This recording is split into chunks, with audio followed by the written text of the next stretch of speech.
out here? Mate, this is beautiful country. Look at that. There's water everywhere as well. And Ken was saying earlier that the farmers were saying that they've had bucket loads upon bucket loads. Look how beautiful it is.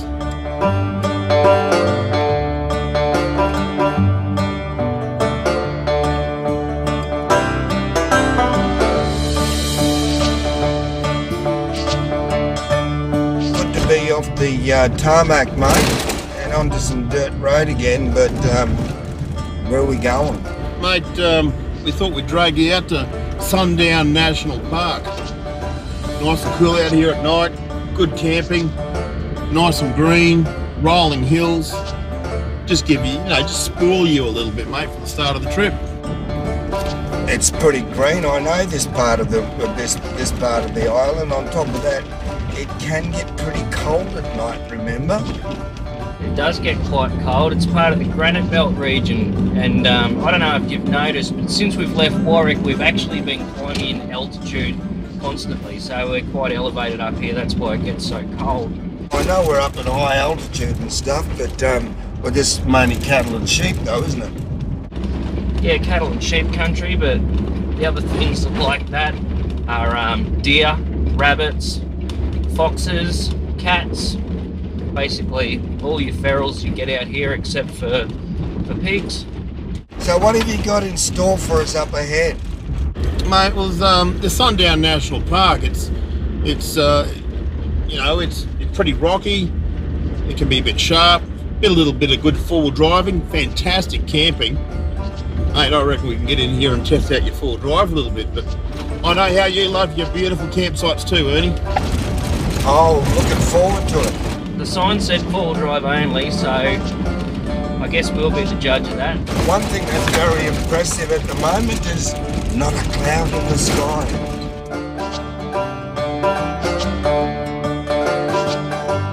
We're beginning this trip at Sundown National Park near the Queensland-New South Wales border, approximately 300 kilometres southwest of Brisbane. We'll be heading south through Kenterfield, then along Old Grafton Road. We're then going beach camping near Coffs Harbour and exploring west of the Coffs hinterland.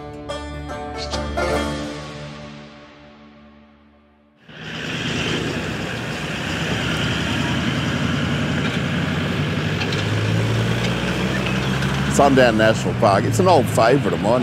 It's a really good drive in there. It sort of reminds me a lot of the Vic High country, the ups and downs and the little ruts and whatnot. Nice bit of dirt hill you got here for us, mate. Yeah, this reminds me a lot of the Victorian high country. It just goes on forever, those big long hill climbs and ruts and whatnot. It's pretty cool, nice slow going. It's good when you pop out the top too and have a good view. You know what, Glen, I was just thinking that this reminded me of the Victorian high country as well. But, we're a long way from there. We'll just call this the Queensland high country. Hey, that's pretty good, mate. Jeez, he's good, isn't he? Righto, up again. We went down a little bit, but guess what? When you go up, guess what's got to happen? You got to go down. Yeah. Whoa, how you finding it, Keno, with the trailer on? Yeah, mate, I've already selected low range. Copy.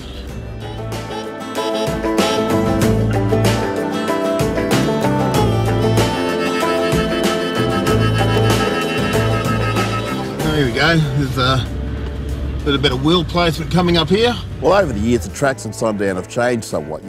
There's been a bulldozer through there. I wouldn't say it was challenging, but it was some technical parts in there and some nice hill climbs. Going back to first. And there was a few boulders in there, but it was just nice driving.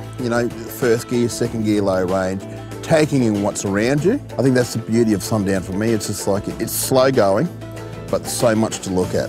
It just fits in well together. Bit bumpy. Looks pretty good there, big fella. Now it's steep when everything starts falling off your dash into your lap.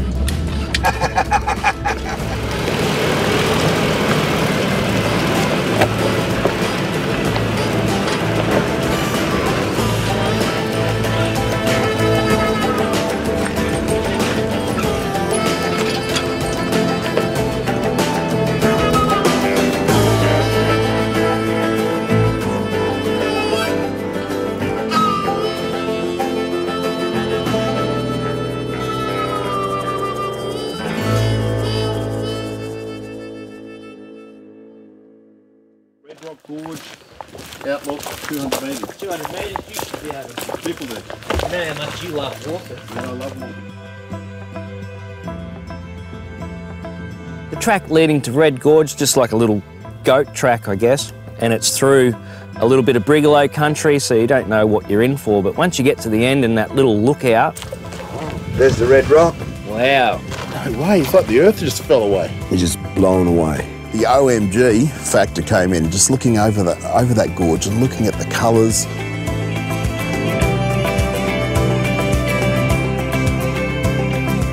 Well, guys, no wonder we were going uphill the whole way up here. This is amazing. We must be 300 metres up. You sure? At least. Something like that. Tell you what, it's going to be a beautiful sunset here. Guess that's how it got its name, Sundown National Park. Colours off those red rocks is going to be awesome when that sun drops. Water staying here for is it. unbelievable, and it's just shimmering down really softly.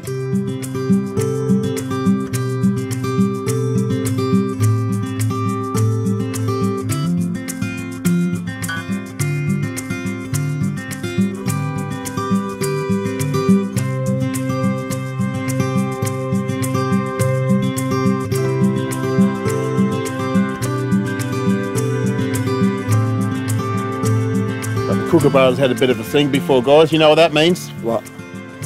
The heater's going to be turned off very shortly. Oh, no. Let's just go back and light another heater back there. Yeah. It's very cold. Start a out here. fire. Really? Yeah. Look at this. It's cold. How lucky are we?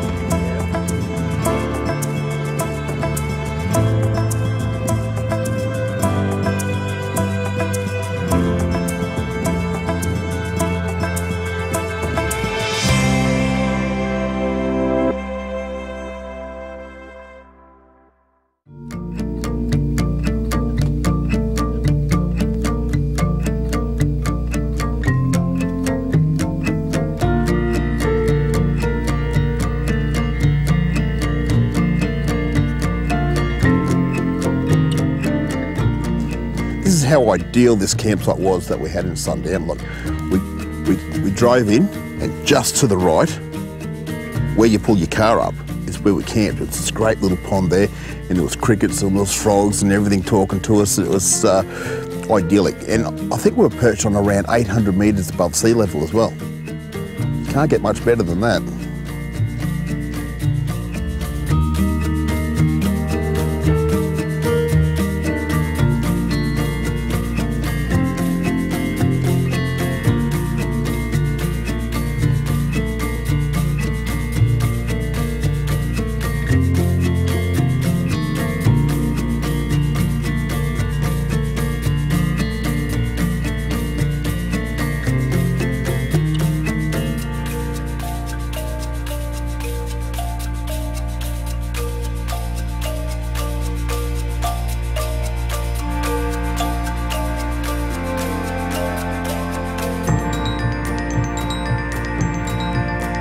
Well, you know, we've done lots of travel around Australia, and, you know, Queensland's renowned for beaches, and it is, well, it's renowned for beaches.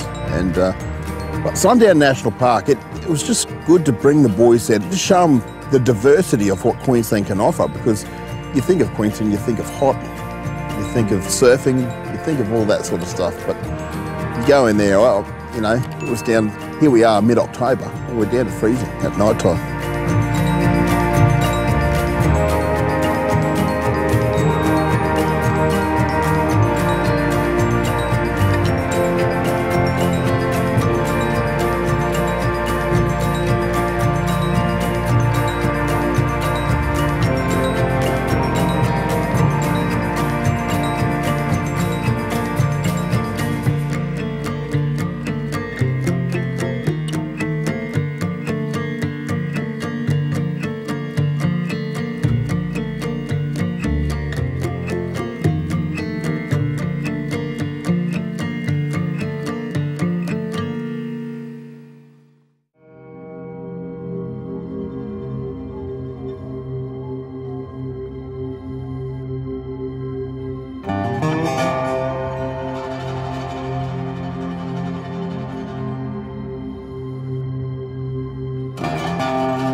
The drive out the next day was nice and early.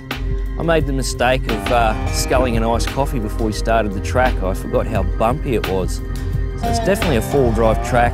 It was making that milk churn in my belly, made me feel a bit car sick, but still a lot of fun. Beautiful morning, fellas, but sort of semi-sad news is we're going to be leaving Queensland, heading into New South Wales. That's if you're a Queenslander supporter. Cockroach country. Well, what about me? I'm a sand groper. But good country we just come out of. That was nice up there. Oh, that Sundown National Park. Last night I went to sleep, the sound of frogs croaking away beside me in that dam. It's beautiful. I was warm as muffins in that Darchie sleeping bag. Those things are the best sleeping bags I've ever had. Hey Ernie, I saw you had 2 pillows, big bloody queen-size mattress and doonas and everything in yours, mate. Looked like a hotel suite. They just stretch out in all different directions and yeah, spread all over the bed. Painting a mental picture that I don't really like. Crossing the state line at Wallangarry in New South Wales, I've done it a lot of times because I've done a lot of trips south to Glen, fishing and hunting and all that sort of stuff. It's always a good feeling when you are crossing that border because you know that you're heading into a beautiful area, a place that's definitely close to my heart. Oh, isn't this a beautiful little town? Are you blokes ever heard about the Adelaide to Brisbane line? Adelaide to Brisbane line. Is it a train line? I think I've camped beside it down in Glen there. Geez, you're good. Is it a train? I thought it was an imaginary line. It is an imaginary line. When World War II that was would on... fit with you, Keno, anyway. Yeah, he Imaginary. imagined he camped there. When World War II, when the Japanese were coming down, these Southerners decided that they will, if the Japanese were going to invade Australia, they will do a line from Adelaide to Brisbane and the Japanese can have the rest. So it's an imaginary line, so I probably have camped so on it. Tenterfield was basically on the line as well. I love Tenterfield for a lot of reasons, a bit of history in regards to the Federation, and the town itself is quaint. It's that typical country bush, country New South Wales town. You know, there's a bit of cattle in the area, there's a bit of horses in the area, and you got some gnarly old blokes in the area as well, and that sort of good home cooking aspects about Tenterfield. Oh, there's some cool stuff in here. Actually going into the museum in regards to the Federation, got a good layout there, and there's a great exponent of Australiana in there, not just the about the Federation itself, but also an inclusion of the Indigenous community as well. So this is Tenterfield, where Henry Parkes, who looks like someone you know, did the big speech. This is where he got all of the Premier came up from New South Wales. In 1889. 10 years before or something, yeah. So they got ready for, in 1889. So he got the movement started, did he? Got the movement started, talking in regards to Australia becoming a federation. Tenterfield is a town that I've driven through many times but never really stopped, mainly only to get fuel. This time we spent a bit more time there and I learned a lot about Tenterfield and about something called the Federation. What does Australia becoming a federation mean? Oh, just sort of take a bit of responsibility away from the Poms. Okay.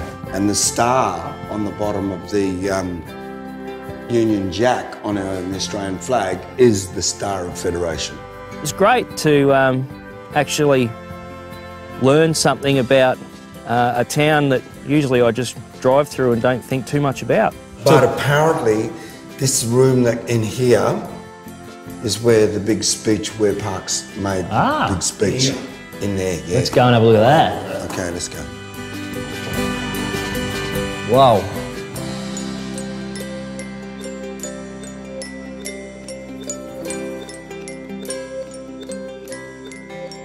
This museum has so many historical artefacts on display, both Indigenous and non-Indigenous.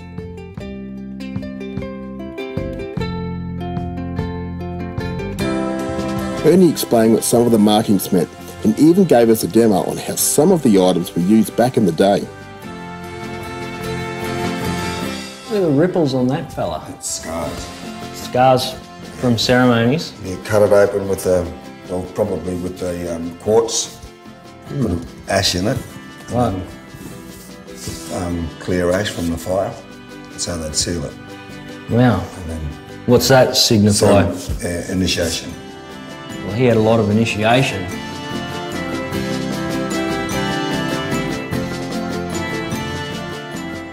Yeah, the flags in the room is really fun too, with all the different state flags and also recognition of the Indigenous flag as well.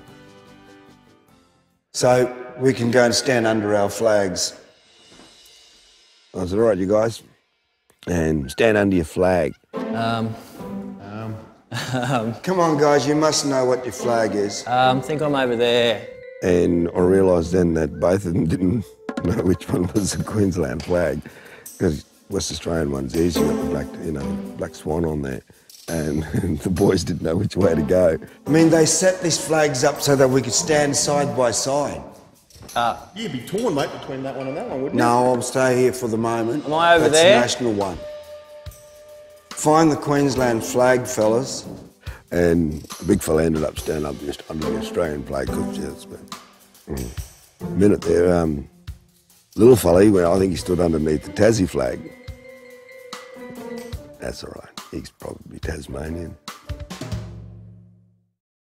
We've had a bit of rain around here. Yeah, you can tell there's been a lot of rain. You can look at those rolling hills and everything is beautiful and green. Check out old mate going to the pub on his ride on mower. That's how you do it, I saw that. Here's another pub. When this one closed, you just rolled downhill. I reckon these guys might have a bit of a drinking problem. Nothing wrong with that. Back into the 100.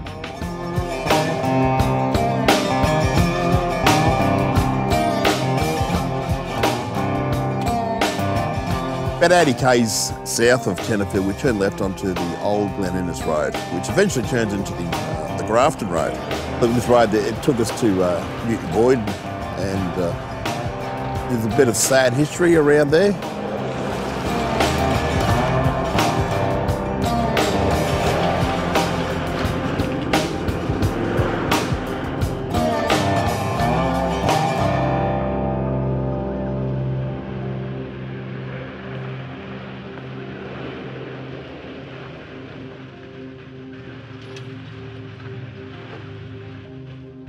"3,000 people lived in this town. 30 of them went to World War I, scripted. Yep. Only one returned. One. That's a bit sad. It gets sadder.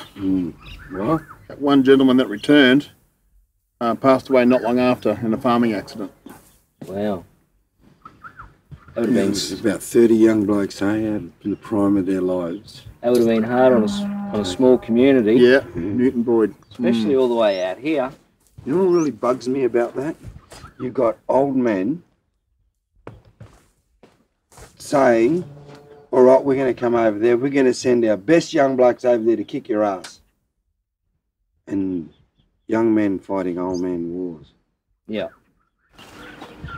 Same. It's sad. I hate Bit sad. Beautiful place, though.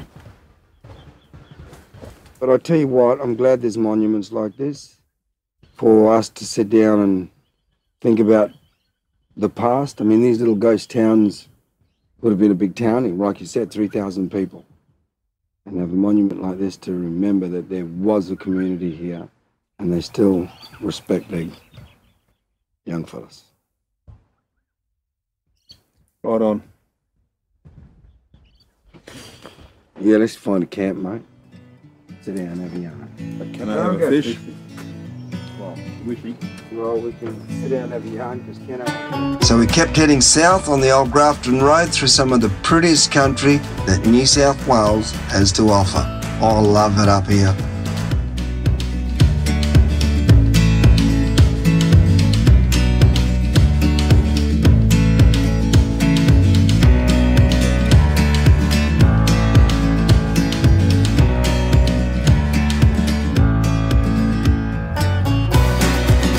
Legend has it, there are some fantastic camping locations along here. Let's see if we can find one.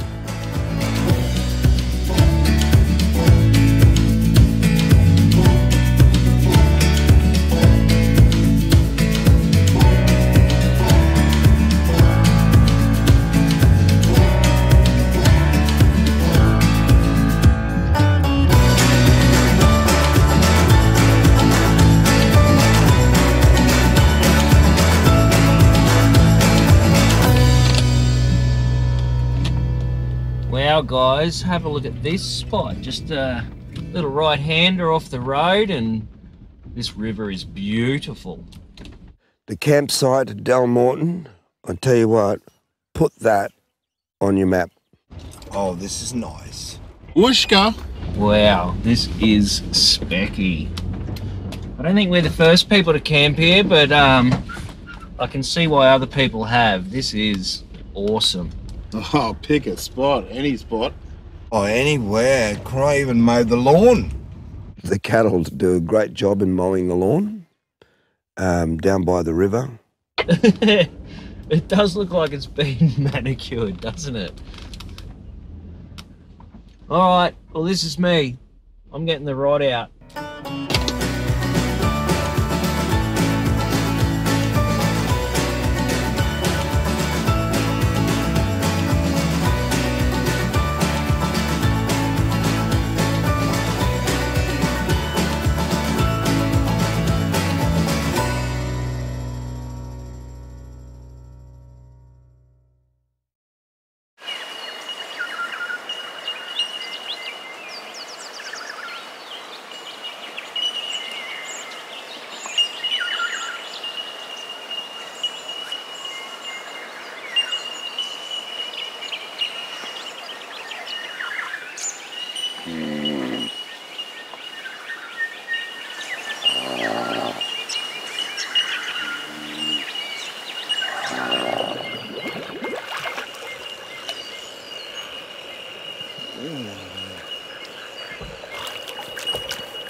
That was a glorious spot.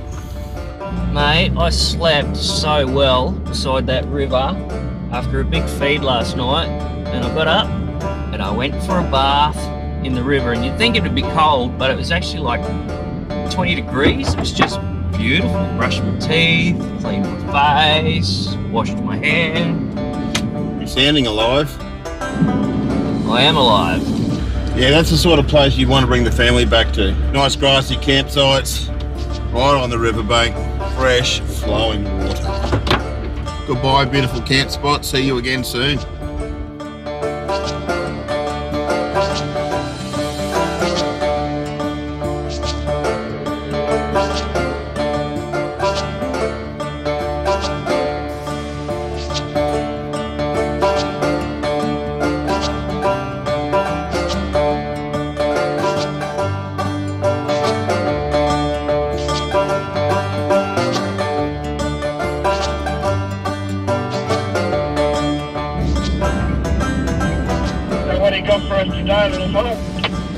We're heading off to that convict tunnel that I was telling you about yesterday that burrows through the hill, and it was all done by hand by the convicts. Part of the old Cobb and Co route. They used to, and they opened it up back in 1890 for the timber getters and the gold rush.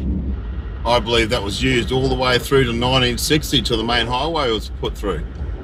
Correct. They could have blown the whole lot. Wouldn't have made much difference. But for some reason, they didn't want to upset the nature side of it all, and they just cut a hole through the rock. Think about the machinery they would have had back in that time. Well, guys, that tunnel was a little bit smaller than what I expected, but I can understand why. It would have been pretty hard yakka digging that by hand. There would have been no, pile drivers or jackhammers or that sort of stuff. It would have been hammer and chisel, a bit of dynamite and sort it out. So it would have taken a while to do that. Huge appreciation for that, I don't know too many labourers that would be able to do that these days. We complain about hard work, but that is hard work. Yeah, it would have been all hand tools. I think it was going through granite or something as well, so it wouldn't have been an easy task. Not at all. Well, they don't have the modern equipment that we have now, do they? No electricity back in the 1860s.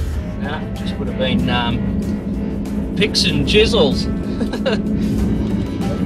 mean, the old skills that we find new ways to better it. with less work, less blood, less sweat, less tears. Yeah, it went for a good 20, 30 metres too, so I wonder how long it took them. So that made the scenery a little bit more, knowing full well that there were these community of great numbers, and also knowing that there would have been men who were enslaved to do that work, to make that road, to dig that high above the river line so that it wouldn't interfere with the river coming down. But have a look to your right hand side there, that river system is just beautiful. Crystal clear, not a ripple on the water. Just, it's very comforting. Yeah, you can see why they built the road right beside it, just following it. It's beautiful.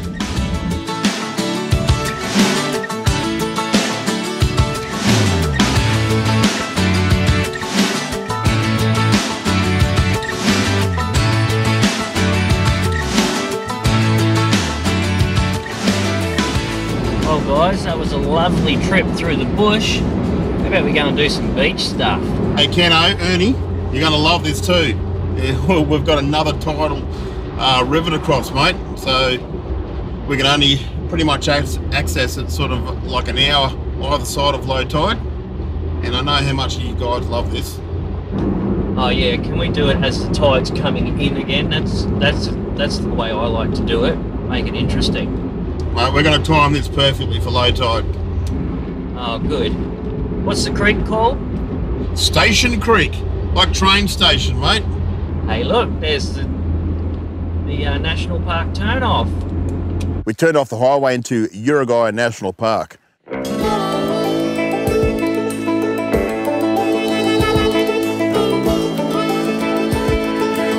Pretty well maintained, nice and wide.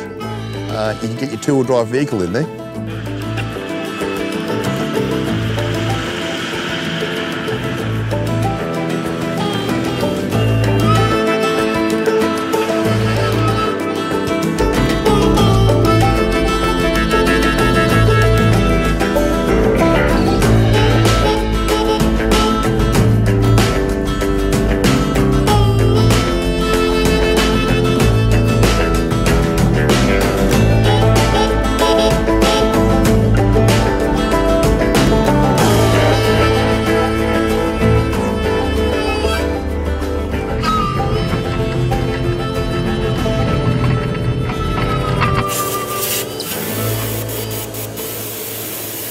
A lot of strain gets put on the drivetrain and engine transmission of a vehicle on high pressures because you're driving really hard and the vehicle's digging.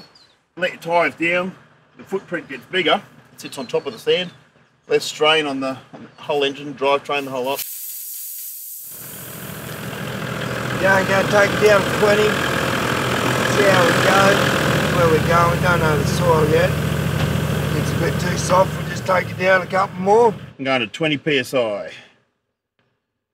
That's a big, these are a 34.5-inch tyre.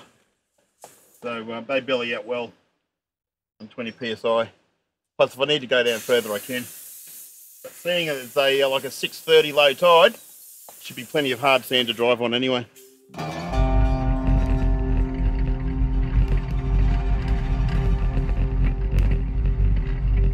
Gentlemen, we're not far from Uruguay, well the beach now, we're in Uruguay National Park. Look, I reckon we're about 4 or 5 k's from the beach. You'll be LT, I'm looking forward to getting on the sand. Hey guys, when we get onto the beach, I know we're heading north, but a little south of there, I'll tell you a story about a place called Red Rock. Oh, sounds cool, mate. Ah, okay, cool, I'm intrigued. Let's get there.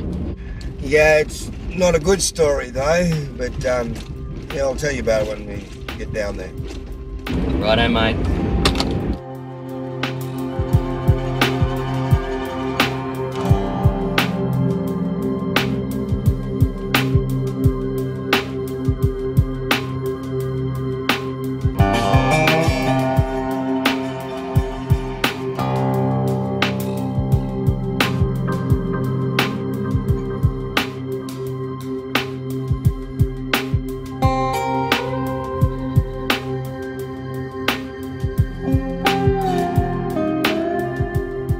When we got to Pebbly Beach, it was just that sound constant sound of the waves and whales out there, and that big stretch when it first came through the dunes and onto the beach itself, it just, wow, look at this, in both directions. A bit of beach driving along there was really beautiful.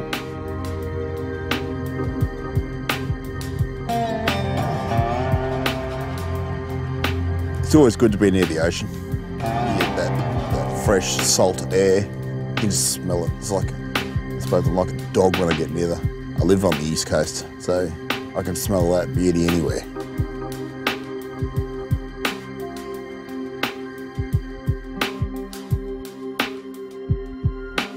Sadly, Dane, a lot, part of our history which we don't really like discussing, Red Rock, just down the road here. There was an incident that happened just down the road, marked, one that we do know that was marked, of an encounter between non-Indigenous and Indigenous, and it was a bit sad. Bit of an incident there where they had some Aboriginal people apparently done something wrong in accordance to the locals, well, they introduced. Yeah. And so they lined them up on the edge of the cliff and they gave them an option. Jump to their death or they'll shoot them. So some jumped, some were shot. They didn't want to, naturally. But that happened just down there with the local mob from here. Similar story what Ronnie was telling us up in the Ulmagurry area. But other than that, I mean, it's a... dolphin or something just jumped out there. Could be a fish, mate. You There he better goes, get flapping his fin. You got eagle eyes, mate. Straight out. Good sign having the whales out And there, then a bit of nature. Bit of nature. So does that mean you can catch a fish? I hope so. I don't. Hope. I'm not going to catch a whale, No. No. Well, that's a mammal. but a fish would be good. We've got to eat something. Talking about eating, why don't we go set up a camp and get that Ozpig going and have a feed? You got a Keno surprise tonight, don't you? If we set up the tuck and we're going to have dinner tonight and we catch a whale, it would be whale meet again, don't know why, don't know when, camping.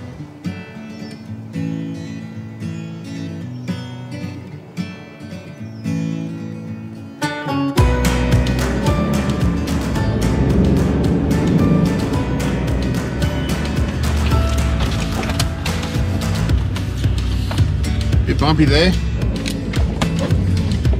Bit bumpy.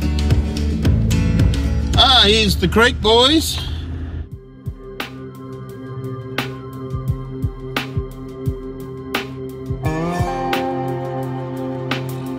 We went through Station Creek. So what's the go here, mate? Well, we just saw that car going through just before, so we know it can be done, so I don't need to drive it, to walk it, sorry.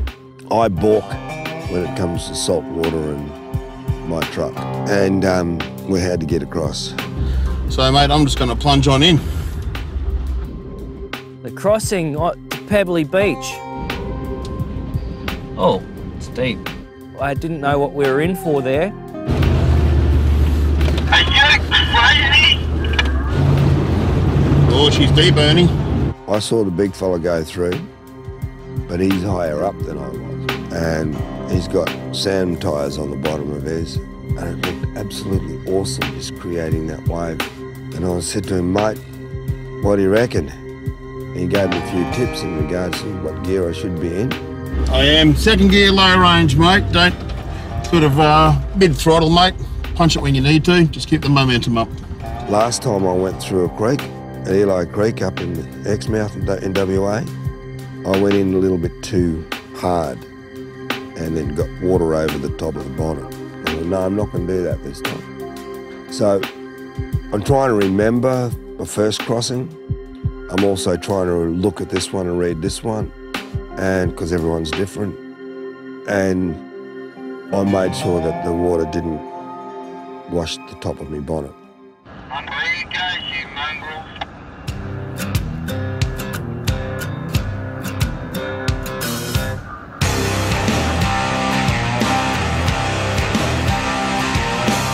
I got the outside, my mouth was dry,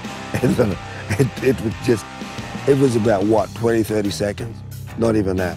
And I thought I had to wet the inside of my mouth because it just, I think my eyes lit up like saucepans, I'll tell you, in front of you. It was awesome. Alrighty, here I go.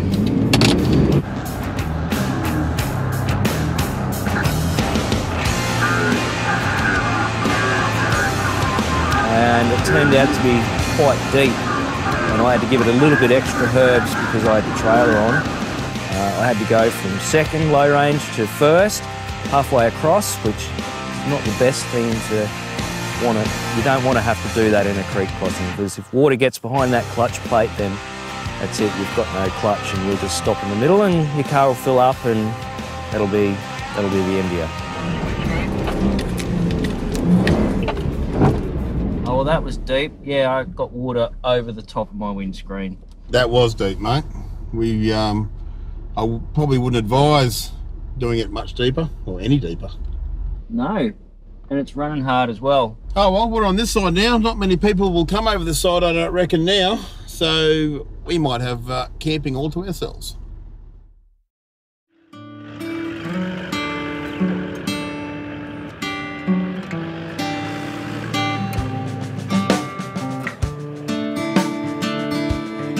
We pulled into the campsite at Pebbly Beach, and picture this, close your eyes and picture this. Green grass, fireplace, plenty of room, straight onto the beach. A gorgeous beach.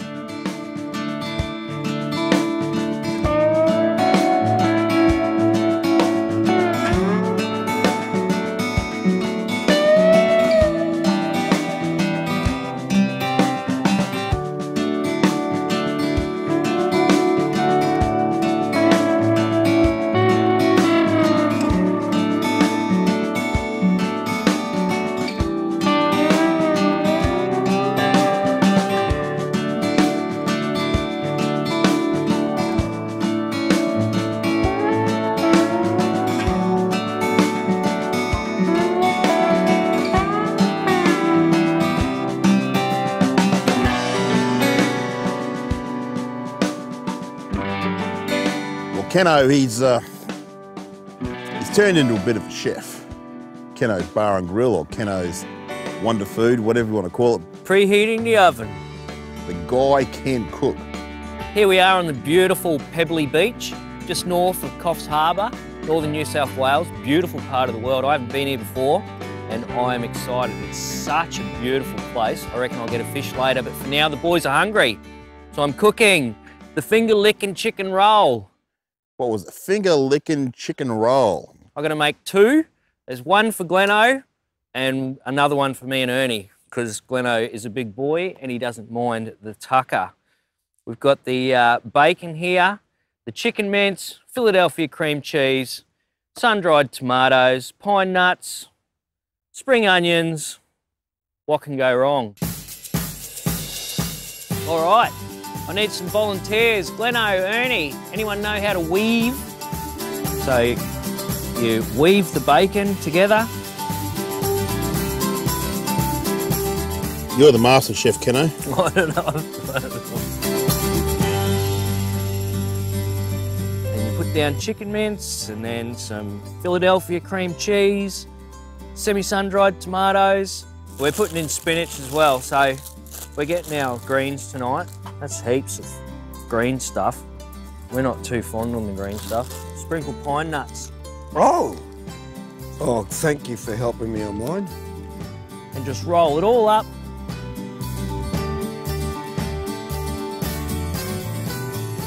Whack it in some alfoil, into the camp oven. Just spin it a couple of times. I think it would have taken maybe an hour and 15 minutes. I've been talking it up a bit. I didn't want to tell you what I was actually cooking, but I've been excited about You it. excel yourself again, mate. I'm going to tell you what, for a little bloke, he's pretty big. Yeah. All right, let's go and have a few. Hey, boys. What? I think it might be ready for a check. What's for breakfast? Oh, breakfast. Wake up, Ernie. Oh, what are you trying to say? It's taken too long. I reckon we check if these guys are ready. I'll eat the coals. Oh, oh, oh. Oh, look at that. Oh, let's try this guy, I reckon. All right, get him over there. All in. And when it came out, just unwrapped it, it all stayed together, cut it up, and the centre was just oozing cream cheese and goodness and, oh, stop it. Oh, stop it. Stop it. It was so simple, yet so delicious. Definitely try that recipe out at home.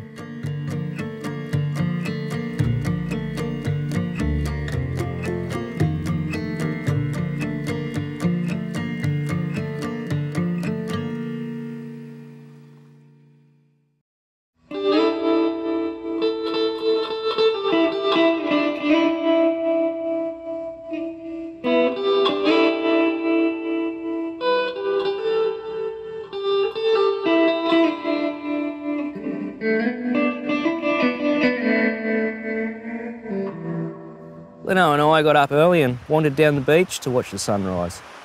Next thing, Ernie comes trotting down the beach. Morning, boys. How you doing? The guy's mad. Like, you never know what's... He's a bag of tricks. Exercise, come on. Got a bit of fitness, come on. You got to go on a good trip today. I don't know if Ernie's sort of picked this up or not, but Gleno and I aren't really big into exercise. Rover trail is going to be ready. Got good four-wheel driving. Guys, come on. You got to exercise. Well, he ain't built for exercise. Second gear low range, Ernie, I reckon, be good gear. We had to pack up camp pretty quickly because low tide was just before 7 a.m. We had to go back the way we came, crossing that creek. No water in it. We did time it a bit better this time and there was less water in it. It was right at the bottom of the tide, so... Nice bow wave, Gleno. Woohoo! She just cruising through, nice and steady. It wasn't an issue for any of us.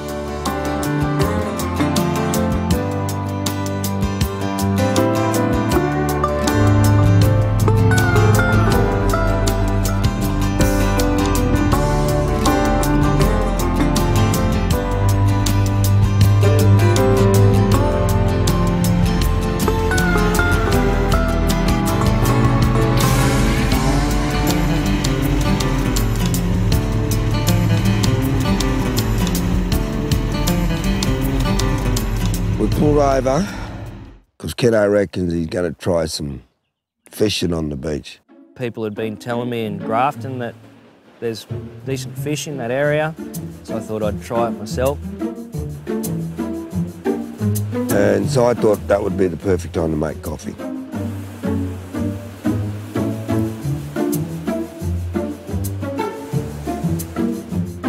Just lost me bait.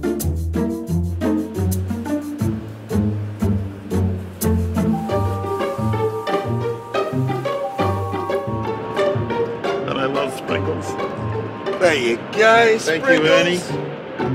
He caught a fish once and he thinks he's an expert from there on.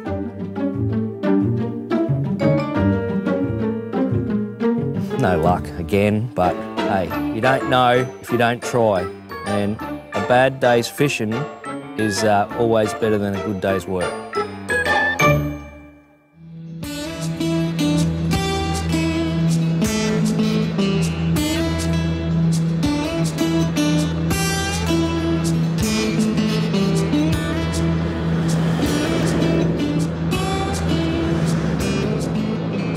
Hey, big fella, I'm worried about the little fella. Yeah, why's that, mate? If we had to survive on fish, we'd be starving. Come on, guys, why do you always have to rely on me? You guys can try and catch fish too. Do you reckon he talks too much before he catches a fish, which scares him away, or what's the deal? Mate, they'd probably just race back out to the ocean, mate, to the deep water, because just bloody Razorback was too much bloody bull dust. I reckon they can smell the coffee that you guys are making in the back of Ernie's car. That's what scares them off. Oh, did you hear that? He's blaming the coffee. A real man wouldn't do that. No, well, what's the go there anyway, little fella? I mean, do you know how to catch a fish? I can't help it if there's no fish in the water. The boys keep bagging me out about not being able to catch fish, even though they saw me catching big barramundi up in the Kimberley. They forget that very, very quickly. Hey, Ernie! Hey. Have you seen Keno? What's up? Have you seen Keno? Where would he go? He was supposed to come here to do his salt water. You tried him on the phone? No, I realised he's not here. Thought he would have been behind us in the lineup. So I decided to go for a bit of Keno time, bit of a timeout. Keno, got a copy, mate? Where are you? Keno, got a copy? Nope. I'm going to my happy place, Gleno. Keno. Mate, we're at the car wash. Where are you, brother? Keno, you got a copy? Now Ernie's chasing me. Keno, answer your two-way.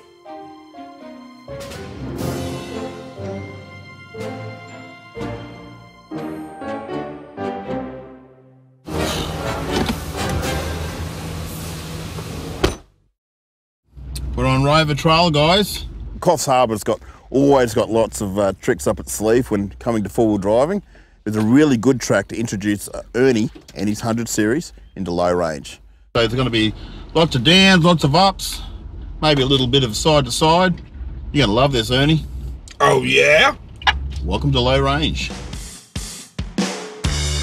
Rover Trail is just a stone's throw west of Coffs Harbour's CBD. It is up in the hinterland where you will find all sorts of trails ranging from mild to wild.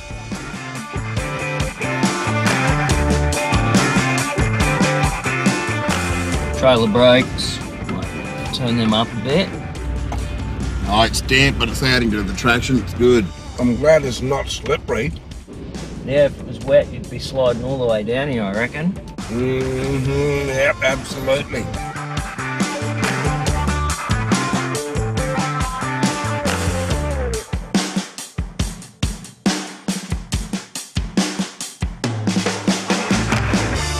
Wow, that was awesome coming down. I tell you what, my eyes were lit up like saucepans. I was worrying about sliding.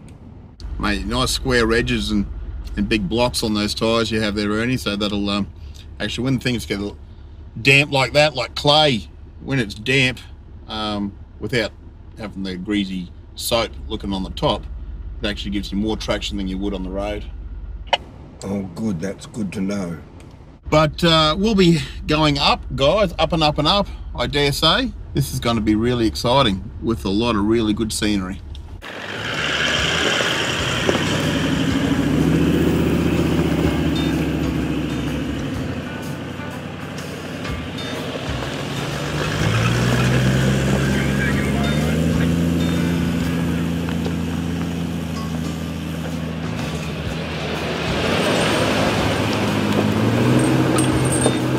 Bit of a downhill here, boys.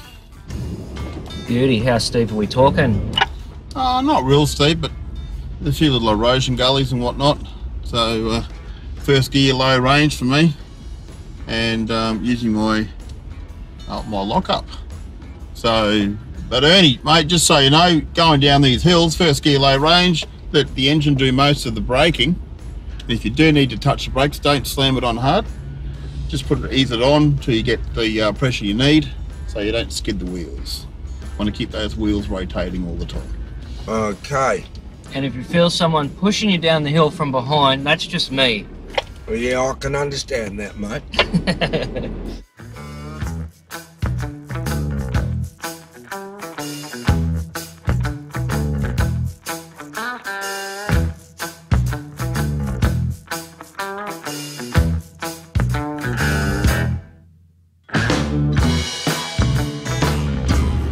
Nice little uphill here too, boys.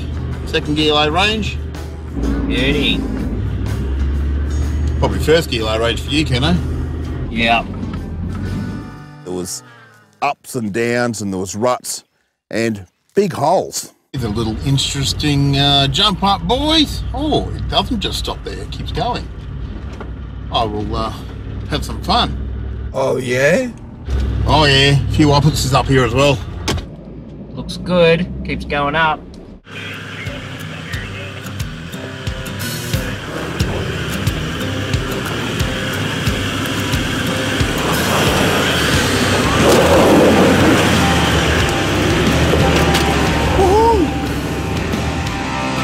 How does that feel, Gleno, with the coils in the back now? Mate, that was right up into the bank, and just kept your foot into it.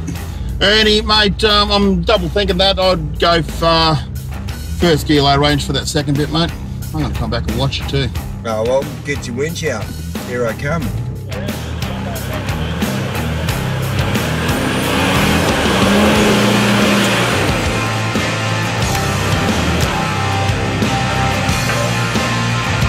Mate, I must applaud you, mate. You did everything that you were instructed to do. So, well done, mate.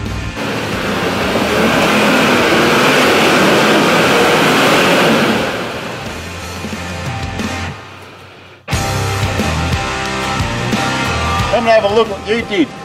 Same thing.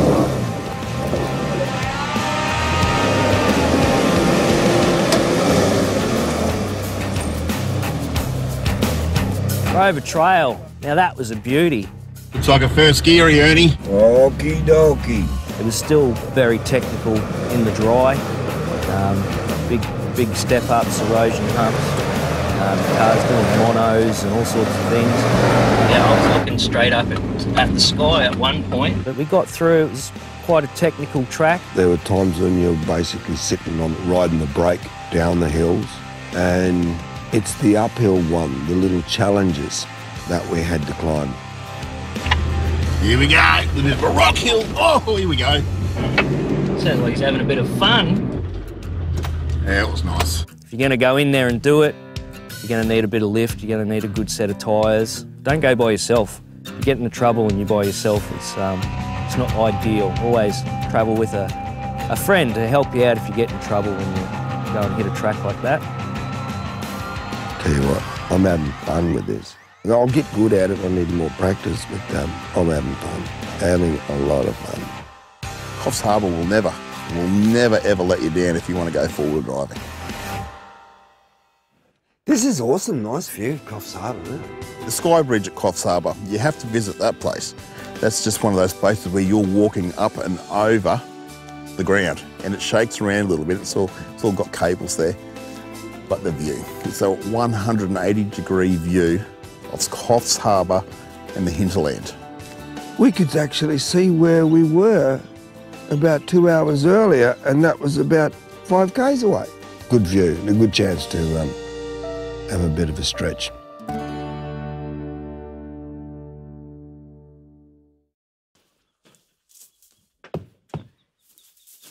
We got to Dorrigo. Turned out there was a bluegrass festival on and my favourite pub was getting renovated. So we moved on and kept on driving to Ebor, which is a great little spot. Little town, got a river running through it, a couple of waterfalls close by. We had a great feed and a nice little pub, good sleep.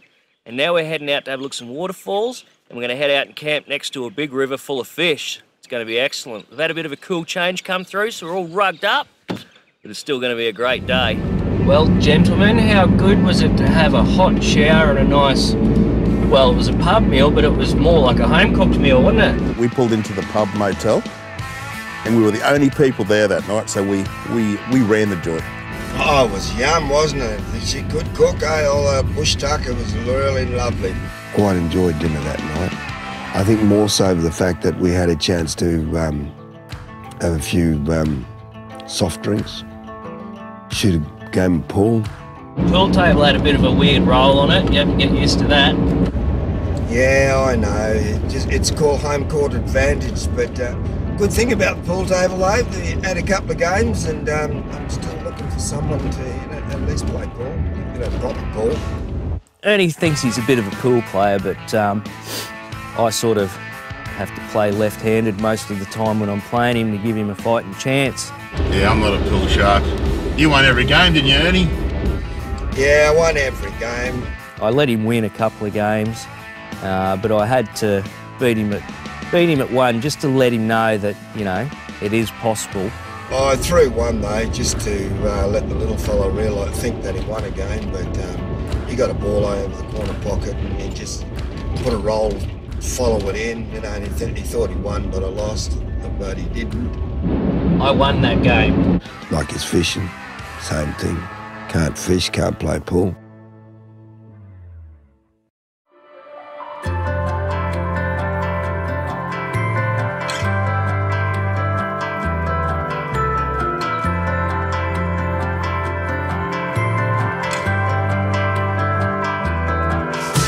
Ebor waterfall, the mountains around there with the water and stuff, it just dropped straight down. It looked awesome.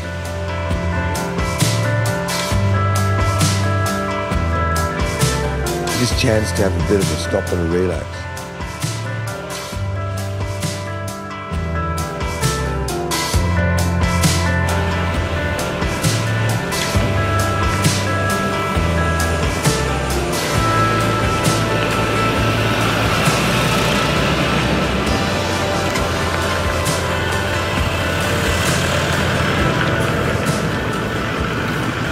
That waterfall was nice, but how about we slip out and have a look at the bigger one? Apparently they said that the next falls near there was bigger. Okie doke, let's do it.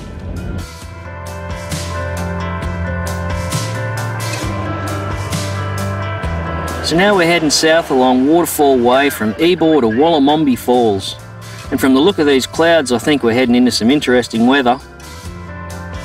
So we wandered down there and there's this beautiful platform that just opens up into this big, almost looks like a big funnel.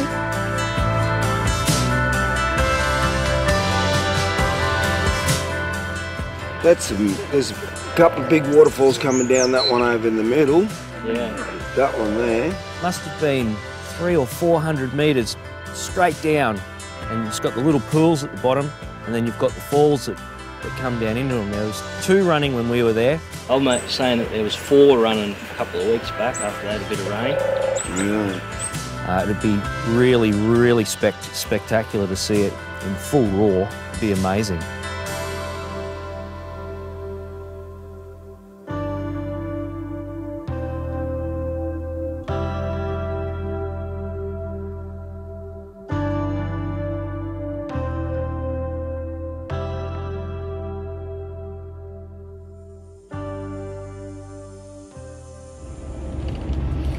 Mate, those big black clouds don't look like too much, do they?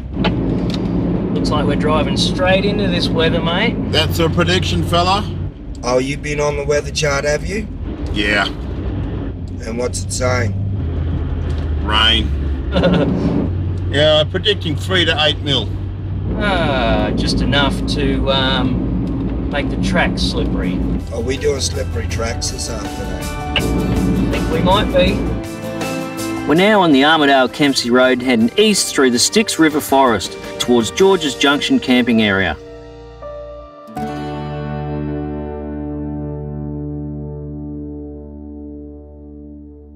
The Powerline track was a bit of a shortcut. This might be slippery. It was all clay pack and it was drizzling. As soon as we broke that surface, that was it. It was slippery, slimy. I actually got halfway up a hill, I hadn't put it in full drive yet, and broke that surface, and then that was it. It was like I was on ice. I was just getting dragged backwards in slow motion. I told Ernie to pull up. Hey, stop that. I had to reach down and turn the trailer brakes right up to 10 and lock up the trailer brakes, and that's what stopped me in the end.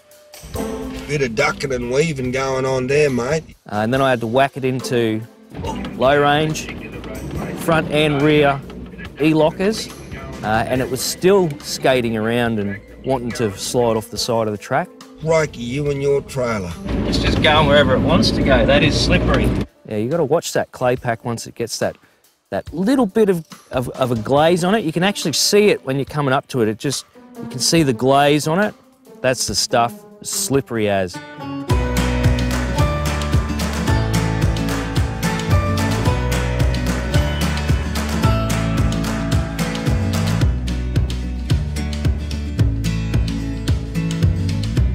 The rest of the track was much the same as well. If I didn't have a good set of feet under me, like my Cooper's tyres, I would have had no chance, especially with that trailer behind me. The trailer obviously doesn't have any drive. You need that grip, and that's what those tyres do. They grab in, they grip, and they give you that little bit extra just to get you through those slimy stuff. Geez guys, I hope this rain doesn't keep up or it's not affecting the height of the river, mate. We really want to do that drive. Yeah, mate, looks like it's settled in now. What river? It's actually where two rivers meet. That's why it's called George's Junction. And I think the river track has about 4 or 5 crossings in it. Are you saying that we've got to go up a river, not cross a river? We cross it and then we drive along the side of it, and then we got to cross it again, and then drive along the side of it and then cross it again. So we just got to hope that we end up on a side that we can actually get back out of the place if the water does come up. This has been done before though, you might not start scaring me. Yeah, it's been done before, mate. It looks like the band is coming from inland, so it's dropping water in the catchments that would be running towards the river where we're headed. We'll be right.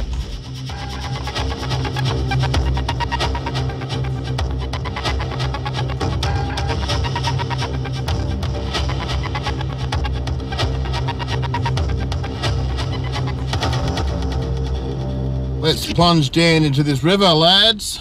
Woohoo! Looking forward to this.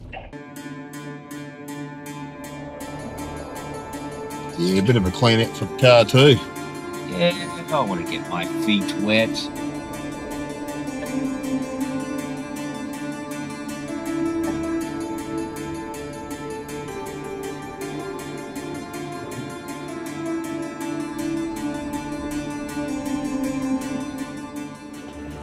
That was the first one, and I guess we might be heading to the second one.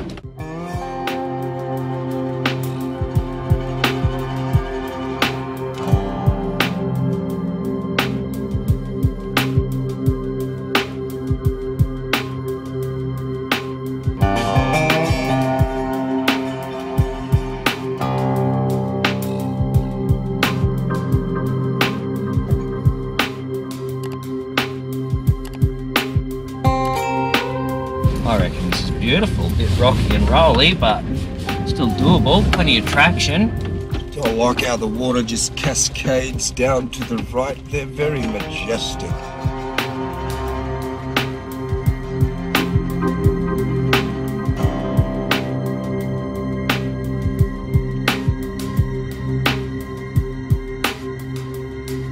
I think that there's a little bit more water running than what there was earlier. You don't say. It wouldn't have anything to do with the rain, would it?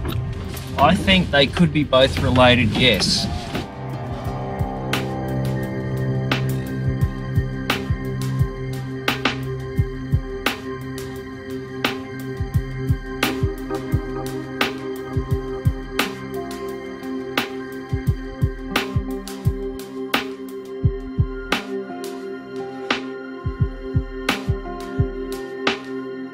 Don't let rainy weather scare you off going camping. If anything, for me, when it's drizzling or it's raining, that's when I go camping, because water's not going to hurt you. Everything will dry out, and generally the day after, the sun's out again. It'll dry everything out anyway. And most people don't go camping when it's drizzling.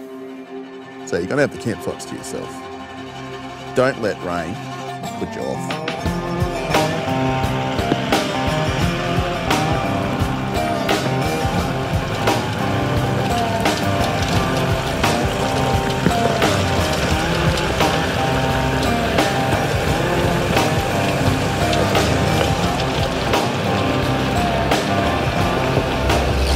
Downhill section. Oh, nice. It's one of those ones, Ernie, where you can't see over the front of your bonnet. Yeah, I'm trying to have a look over the front now.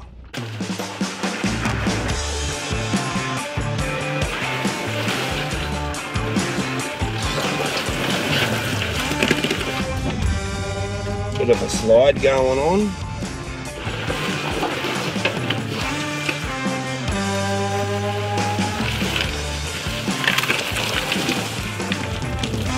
I can only see your roof, Ernie, over my bull bar.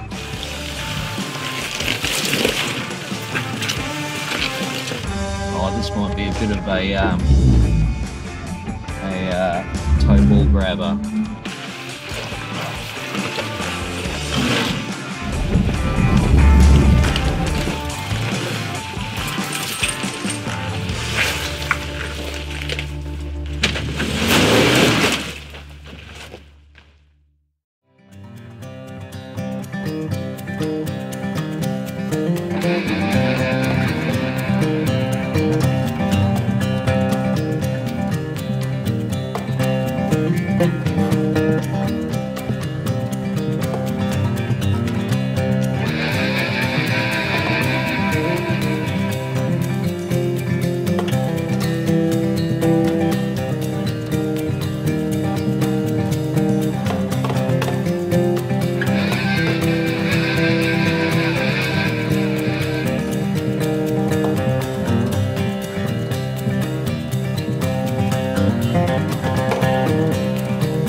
reckon they're about 100 metres over there at 1 o'clock. That's us.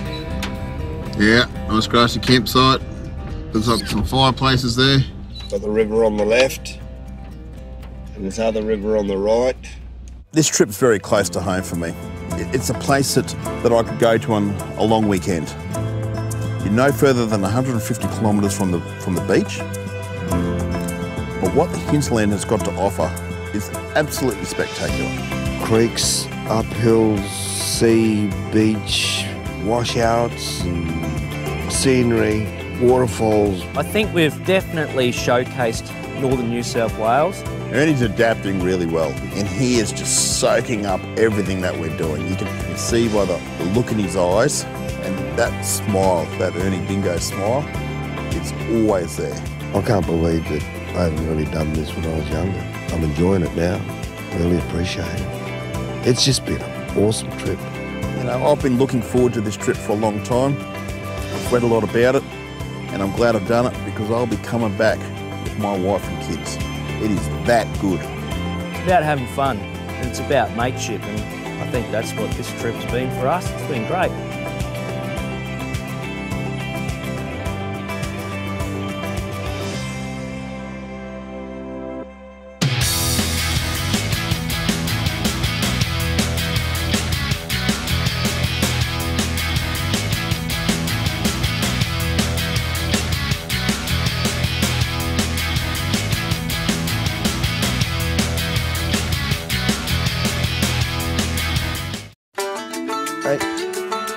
Oh, good morning, mate. Yeah, there's mate coming.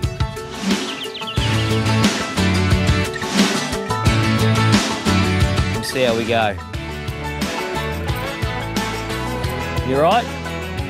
Walking through my kitchen. I'm going to roll this all the way that way. Just bacon on the outside. I'm trying to work out what he means. Is that what you mean?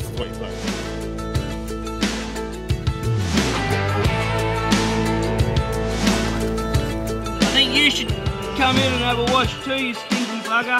I got myself an Oz pig and he's stolen it.